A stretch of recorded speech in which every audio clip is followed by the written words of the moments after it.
Hello, and welcome to Sleep Stories World. I'd like to invite you to step into a world of relaxation and tranquility with this bedtime story, designed to help you unwind and de-stress. By engaging in this story, you can embark on a journey that nurtures and soothes your mind, promoting overall well-being through sound, restful sleep. Before we begin, let's prepare your space for rest. Ensure you're somewhere comfortably cool, dark, and quiet. If you need to adjust anything, your curtains, your temperature, your pillows, please do so now. When you're ready, lie down and let yourself settle into your bed. Feel the weight of your body being supported. You may want to cover yourself with a light blanket as your body relaxes. Now, gently close your eyes. There's nothing you need to see anymore tonight. Your only task now is to be here, allowing yourself to receive the gift of rest. Take a deep breath in through your nose and exhale slowly through your mouth. Breathe in deeply, feeling your chest expand. Breathe out, feeling your body sink deeper into your bed. In and out. With each breath, you're signaling to your body that it's safe to rest. Now, imagine being surrounded by a warm, vibrant light. This light is gentle and comforting, carrying with it a deep sense of peace and safety. As you breathe in, let this warm light fill your chest. As you breathe out, imagine it spreading gently through your upper body. Breathe in, and let the light expand through your shoulders, your arms, your back. Breathe out, and feel it filling your stomach, your neck, your head, every space within you glowing softly. If a thought comes by, acknowledge it like watching a leaf float by on a gentle stream, and then let it drift away. There will be time for those thoughts later. Now is for rest. On your next breath in, let the warm light travel downward. Feel it reach your hips, your thighs, your knees. Breathe out, and sense it flowing down to your ankles, to your toes. Every part of you now is surrounded by this gentle, warm glow. You are completely enveloped in comfort and peace. Focus on your breath and the warm light surrounding you. If your mind wanders, simply guide it back, gently, to your breath, to the light. You are safe. You are comfortable. You are exactly where you need to be. As we move into tonight's story, allow yourself to let go even more. Let the words wash over you like a gentle tide. You don't need to follow every detail. Simply receive the story as a gift, a soft companion as you journey toward sleep. And now, let us begin. The voyage of the James Caird across the Scotia Sea remains one of the most extraordinary feats of seamanship and navigation in maritime history. 6 men in a boat barely longer than a car, crossing 800 miles of the world's most violent ocean, with primitive navigation equipment and no way to communicate with the outside world. If they failed, no one would ever know what happened to them. The Southern Ocean that surrounds Antarctica is unique on Earth. It's the only place where ocean waters circle the globe uninterrupted by land, creating a highway for storms that build and build with nothing to slow them down. Sailors call this region the Furious 50s and the Screaming 60s, named for the latitudes where the winds howl with relentless force. Waves in these waters regularly reach heights of 40 to 50 feet, and in severe storms, they can tower even higher. From the very first day, the James Caird was battered by enormous seas. The makeshift canvas decking that McNish had constructed provided some protection from the waves that constantly broke over the boat, but water still poured in through every gap and seam. 2 men were always assigned to bailing, scooping water out with any container they could use, while the others managed the sails, steered, or tried to rest in the cramped, wet space beneath the canvas. Navigation fell to Frank Worsley, and it was a task of exceptional difficulty. To determine their position, Worsley needed to take sightings of the sun or stars using a sextant, a delicate instrument that requires a clear view of the horizon and steady hands. But the boat was in constant violent motion, rising and plunging on enormous swells, and the sky was often obscured by clouds and spray. Worsley had to time his observations for those brief moments when the boat crested a wave and the sun might be visible through a gap in the clouds.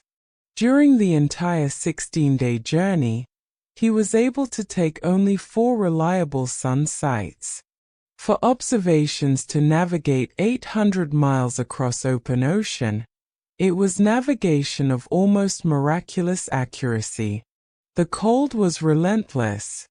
The men were constantly soaked, and ice formed on the outside of the boat and on the sails.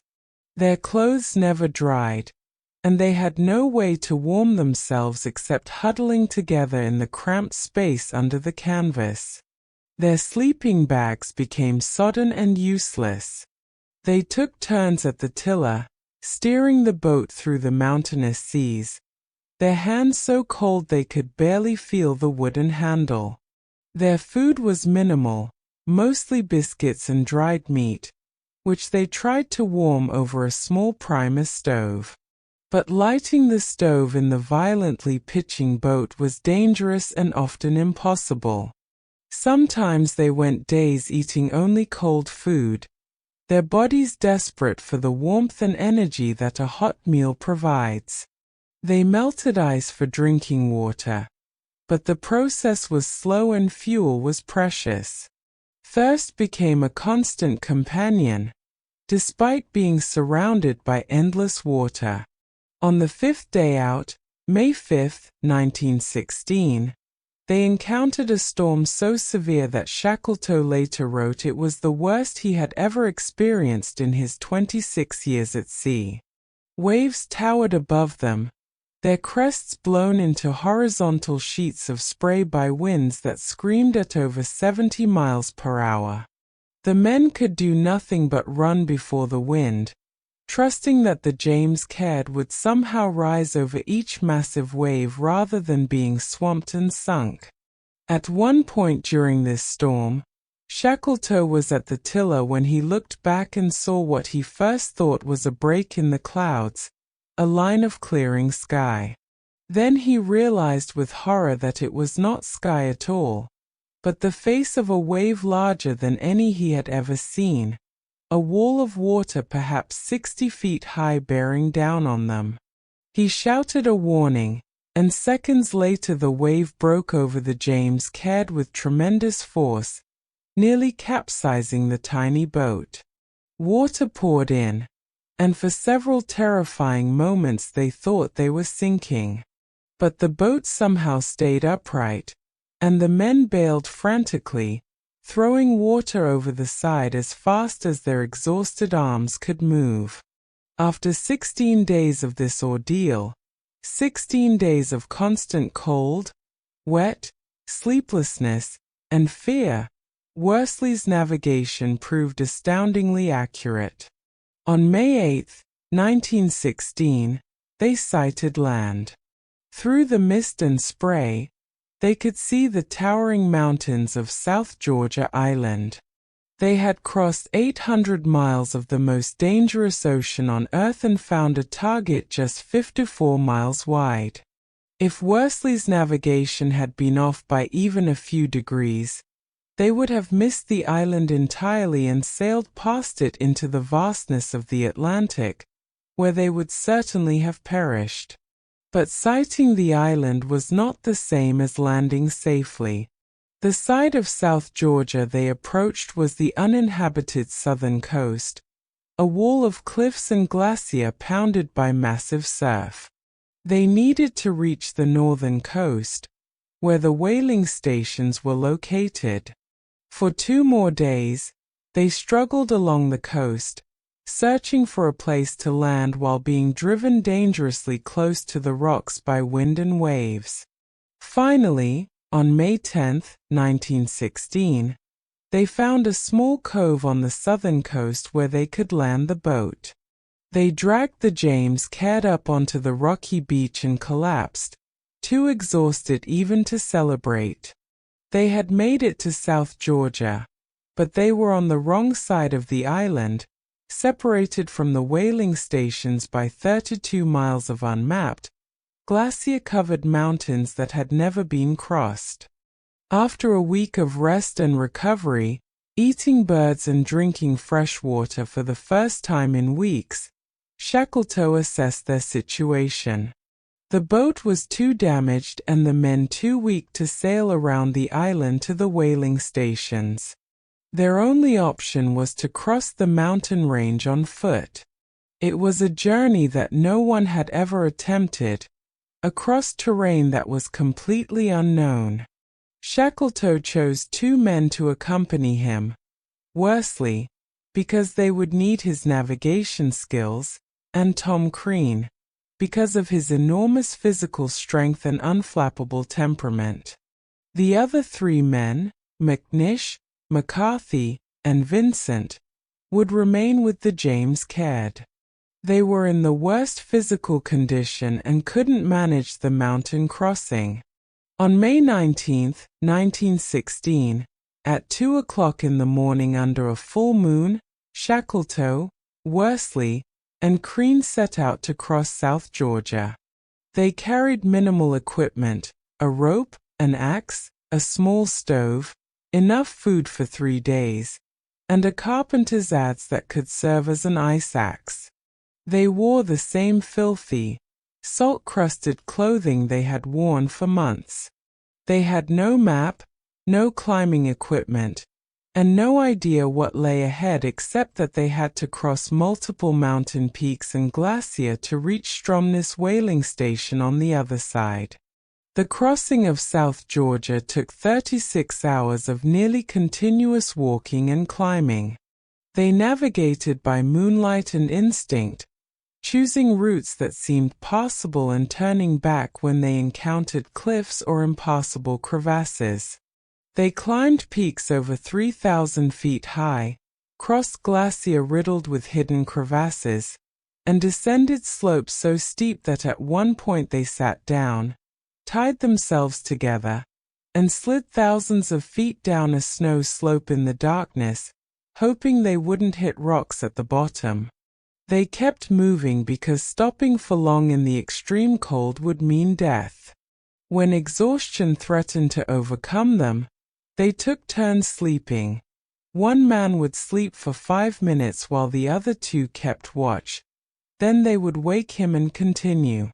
It was a forced march beyond the normal limits of human endurance. At 7 o'clock in the morning on May 20, 1916, as dawn was breaking, they heard a sound that stopped them in their tracks. It was a steam whistle, the whistle from the whaling station, calling the workers to begin their day. They were close. They pushed on with renewed energy, and a few hours later they stumbled down the final slope and walked into Stromness whaling station. The whalers who saw them approach couldn't believe what they were seeing. 3 men who looked like filthy, bearded ghosts, their clothing in rags, their faces blackened by smoke and frostbite, walking out of mountains that no one had ever crossed. When Shackleton asked to see the station manager, though Ralph Saul, whom he had met before, Saul didn't recognize him at first. Then, when Shackleton identified himself, Saul's first question was simple and profound: when was the war over? Shackleton hadn't thought about the war in months. The war is not over, he replied. Millions are being killed. Europe is mad. The world is mad. It was May 1916, and the Battle of Jutland, the largest naval battle of World War I, was taking place at that very moment in the North Sea. The Battle of Verdun had been raging for months. But Shackleton's war had been against ice and ocean, and now his focus was singular: rescue the men on Elephant Island. Within hours of arriving at Stromness, Shackleton had arranged for a boat to sail around South Georgia to pick up the 3 men left with the James Caird. McNish, McCarthy, and Vincent were rescued that same day, May 20, 1916. All 6 men who had made the boat journey were now safe. But 22 men still waited on Elephant Island, over 800 miles away. Shackleton immediately began organizing a rescue expedition, but this proved far more difficult than he had anticipated. It was now winter in the Antarctic, and the ice around Elephant Island would be extensive. He would need a ship strong enough to push through pack ice, and he would need it quickly before winter conditions made rescue impossible. Shackleton's first rescue attempt was on a whaling ship, the Southern Sky, but they encountered heavy pack ice 60 miles from Elephant Island and had to turn back. A second attempt in a Uruguayan ship, the Instituto de Pesca No. 1, also failed when ice blocked their approach. A third attempt in a small wooden schooner borrowed from the British government in the Falkland Islands, the Emma, came within 20 miles of the island before being stopped by ice. Each failed attempt meant more weeks of delay, and Shackleton was tormented by the thought of his men waiting, not knowing if help would ever come. Finally, the Chilean government offered the use of a small steel-hulled steamship, the Yelcho. On August 25, 1916, Shackleton made his 4th rescue attempt. This time, conditions were favorable. The ice had temporarily cleared, and the Yelcho was able to approach Elephant Island closely. On August 30, 1916, 4 months and 16 days after Shackleton had left them, the 22 men on Elephant Island saw a ship approaching. Frank Wild, who had kept the men organized and hopeful throughout their ordeal, ordered everyone to pack their belongings immediately. When the ship anchored offshore and small boats were launched, the men lined up on the beach. Shackleton stood in the bow of the rescue boat, counting the figures on the beach as they came into view. 1, 2, 3, he counted silently. When he reached 22, he turned to the ship's captain and said simply, "They are all there. They are all saved." Not a single man had been lost. The rescue was completed in less than an hour. The weather was changing, and Shackleton didn't want to risk being trapped by ice. The men scrambled aboard with their few possessions, leaving behind the makeshift camp where they had survived for over 4 months under 2 overturned boats. As the Yelcho steamed away from Elephant Island, heading north toward Chile and civilization, the men of the Endurance expedition were finally, truly safe. In the stillness of this night, as you rest, consider what these men achieved, not through conquest or reaching a geographical goal, but through survival itself, through loyalty to one another, and through Shackleton's unwavering determination that not a single life would be lost.